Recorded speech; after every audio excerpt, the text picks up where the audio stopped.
Assalamualaikum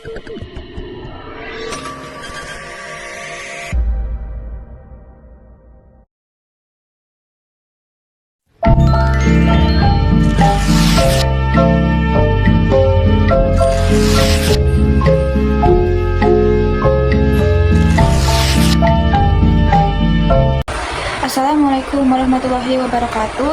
Perkenalkan, kami dari kelompok 4, kelas 644A01. Pada kesempatan kali ini, kami akan mempresentasikan materi mengenai pembangunan lapangan bulu tangkis di Pejaten, Jakarta Selatan. Kelompok 4 berisikan saya sendiri, saya Stiana Putri Alifa dengan NIM 6424038, dan rekan saya Nindya Naidu, Naila Azhara Ramadhani, dan juga Nabila Putri Karmila. Yang pertama ada latar belakang. Pembangunan bulu tangkis di Pejaten, Jakarta Selatan dilakukan untuk memenuhi kebutuhan masyarakat akan fasilitas olahraga yang memadai. Proyek ini meliputi pembangunan lapangan beserta fasilitas pendukungnya. Agar pelaksanaannya dapat berjalan sesuai target waktu, biaya, dan mutu yang telah ditetapkan, diperlukan penerapan manajemen proyek melalui perencanaan, penjadwalan, dan pengendalian menggunakan WBS, Gantt chart, kurva S, serta Critical Path Method atau CPM. Dengan demikian, proyek diharapkan dapat terlaksana secara efektif dan efisien. Berdasarkan latar belakang tersebut, maka rumusan masalah dalam penulisan ini adalah: yang pertama, bagaimana proses manajemen proyek pembangunan lapangan bulu tangkis di Pejaten, Jakarta Selatan. Yang kedua, bagaimana perencanaan waktu proyek pembangunan lapangan bulu tangkis menggunakan WBS, Gantt chart, dan CPM. Dan yang terakhir, yang ketiga, bagaimana pengendalian proyek dilakukan agar pembangunan dapat berjalan secara efektif dan efisien. Selanjutnya, tujuan penulisan paper ini yaitu yang pertama, mengetahui proses manajemen proyek pembangunan lapangan bulu tangkis di Pejaten, Jakarta Selatan. Yang kedua, menyusun perencanaan waktu proyek menggunakan WBS, Gantt chart, dan CPM. Dan yang ketiga, mengetahui proses pengendalian agar pembangunan berjalan sesuai dengan target yang telah ditetapkan. Selanjutnya, manfaat yang dapat diperoleh dari penulisan paper ini adalah: yang pertama, menambah pemahaman mengenai penerapan manajemen proyek dalam pembangunan lapangan bulu tangkis. Yang kedua, mengetahui proses perencanaan dan penjadwalan proyek menggunakan WBS, Gantt chart, dan CPM. Yang ketiga, mengetahui jalur kritis serta waktu penyelesaian proyek yang direncanakan. Yang keempat, menjadi referensi dalam penyusunan dan pengendalian proyek konstruksi. Dan selanjutnya ada manajemen proyek. Manajemen proyek merupakan gabungan dari konsep manajemen dan proyek. Manajemen adalah proses perencanaan, pengorganisasian, kepemimpinan, dan pengendalian sumber daya untuk mencapai tujuan secara efektif dan efisien. Sementara itu, proyek merupakan kegiatan sementara yang dilaksanakan dalam jangka waktu tertentu dengan tujuan yang telah ditetapkan. Menurut Sukanto, manajemen proyek adalah serangkaian kegiatan yang meliputi perencanaan, pengorganisasian, pengarahan, koordinasi, dan pengawasan agar proyek dapat diselesaikan sesuai waktu dan anggaran yang telah ditentukan. Menurut Heiser dan Render, tahapan manajemen proyek terdiri dari: yang pertama, perencanaan proyek; yang kedua, menetapkan tujuan proyek, menentukan ruang lingkup, serta membentuk tim pelaksana; yang ketiga, penjadwalan proyek; yang keempat, mengalokasikan sumber daya dan menentukan urutan kegiatan proyek berjalan sesuai rencana; dan yang kelima, pengendalian proyek, memantau biaya, mutu, dan penggunaan sumber daya, serta melakukan evaluasi dan penyesuaian agar proyek selesai tepat waktu dan sesuai anggaran. Selanjutnya ada gambaran proyek. Proyek ini adalah pembangunan lapangan bulu tangkis di Pejaten, Jakarta Selatan yang bertujuan menyediakan fasilitas olahraga yang nyaman serta meningkatkan minat masyarakat untuk berolahraga. Fasilitas yang dibangun meliputi 3 lapangan bulu tangkis, toilet, ruang ganti, tribun kecil, dan area parkir. Untuk mendukung pelaksanaan proyek, digunakan WBS, Gantt chart, time schedule, kurva S, dan CPM sebagai alat perencanaan, penjadwalan, dan pengendalian proyek. Perkenalkan, nama saya Nindya Naidu dengan NIM 6240247. Selanjutnya, saya akan menjelaskan tentang work breakdown structure.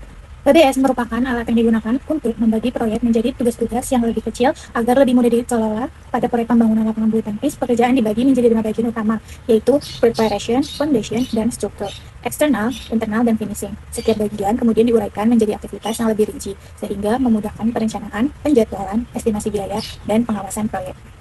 Selanjutnya, proyek pembangunan lapangan bulu tangkis. Yang pertama ada preparation, pekerjaan persiapan dari survei lokasi sampai penyediaan alat, material, dan tenaga kerja.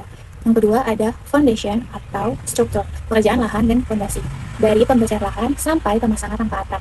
Yang ketiga ada eksternal, pekerjaan atap dan dinding dari pemasangan atap sampai pemasangan tempat duduk wasit. Yang keempat ada internal, pekerjaan mekanikal dan elektrikal, dari instalasi listrik, pemasangan panel listrik, sampai area parkir.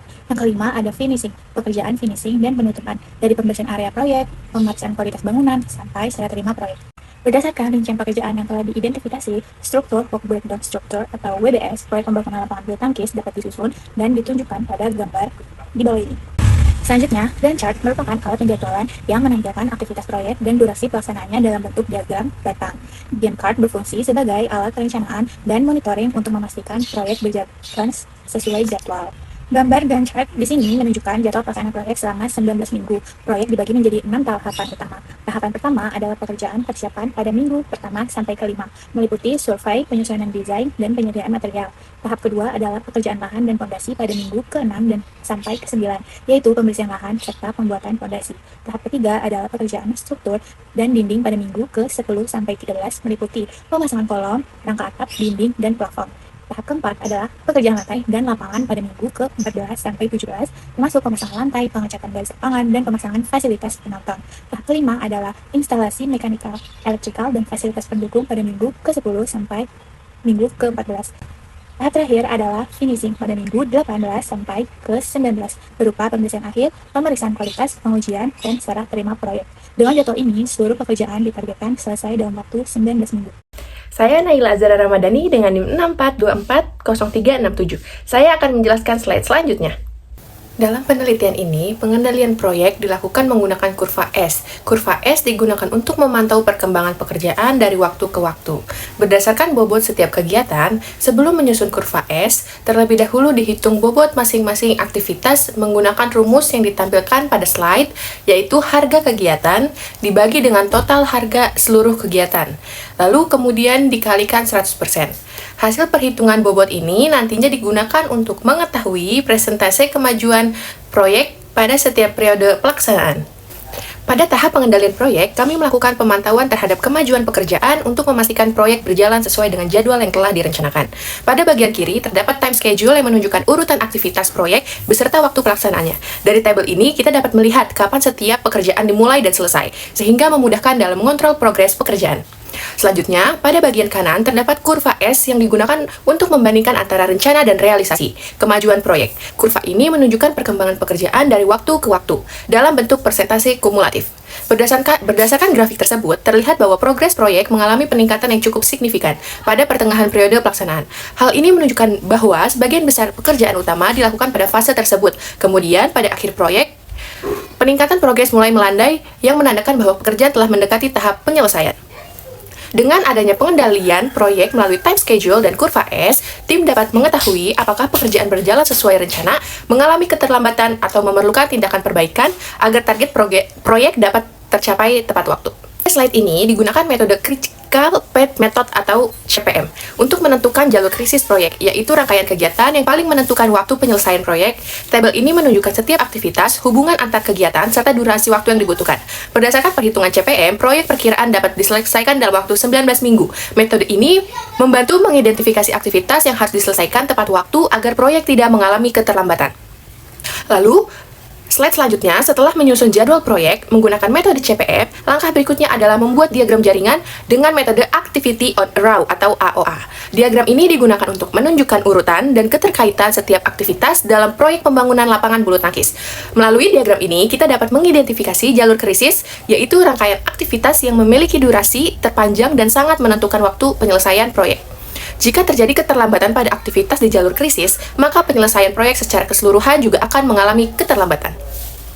Selanjutnya, pada slide ini ditampilkan jaringan kerja network diagram yang disusun berdasarkan hasil perhitungan CPM. Sebelumnya, diagram ini menunjukkan urutan aktivitas proyek, hubungan ketergantungan antar kegiatan, serta durasi waktu yang dibutuhkan pada setiap aktivitas.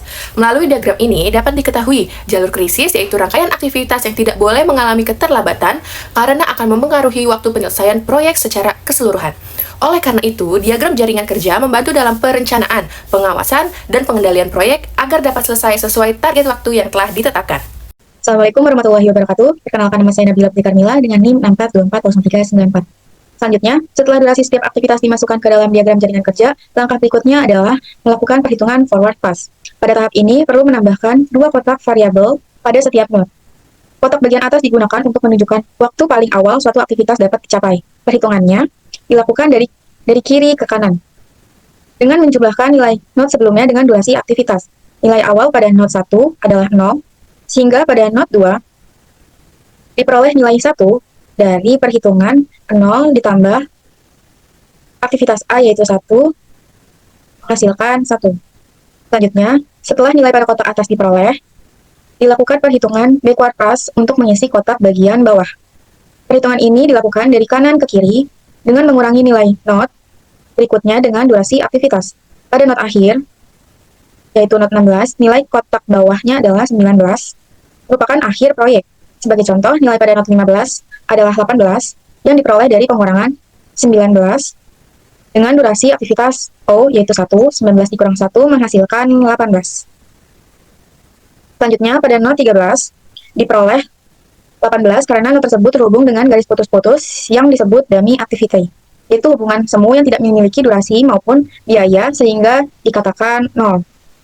Dummy activity digunakan untuk menunjukkan bahwa not 15 tidak hanya tergantung pada aktivitas N dari not 12, tapi juga harus menunggu penyelesaian aktivitas yang berakhir pada not 13 dan not 14. Dengan adanya dummy activity, hubungan ketergantungan antara aktivitas dapat digambarkan secara tepat tanpa menambah waktu proyek. Berdasarkan hasil forward pass dan backward pass, diperoleh jalur kritis yaitu A, B, C, D, E, F, G, I, J, K, N, dan O. Dengan total proyek selama 19 minggu, jalur ini disebut jalur kritis karena tidak memiliki waktu kelonggaran atau slack. Sehingga apabila salah satu aktivitas pada jalur tersebut mengalami keterlambatan, maka penyelesaian proyek secara keseluruhan juga akan terlambat. Kesimpulannya, proyek pembangunan lapangan bulu tangkis dapat direncanakan selesai dalam 19 minggu dengan anggaran 750 juta. Hasil CPM menunjukkan jalur kritis berada pada aktivitas A, B, C, D, E, F, G, I, J, K, N, dan O dengan durasi 19 minggu.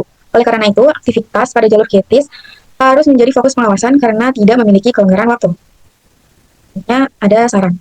Berdasarkan hasil analisa yang telah dilakukan, terdapat beberapa saran yang dapat diberikan. Yang pertama, penelitian selanjutnya dapat menggunakan metode lain seperti PERT agar perencanaan waktu proyek dapat dianalisa dengan lebih rinci. Yang kedua, proses perencanaan dan pengendalian proyek dapat dibantu menggunakan aplikasi manajemen proyek sehingga penyusunan jadwal proyek dan pemantauan proyek menjadi lebih mudah.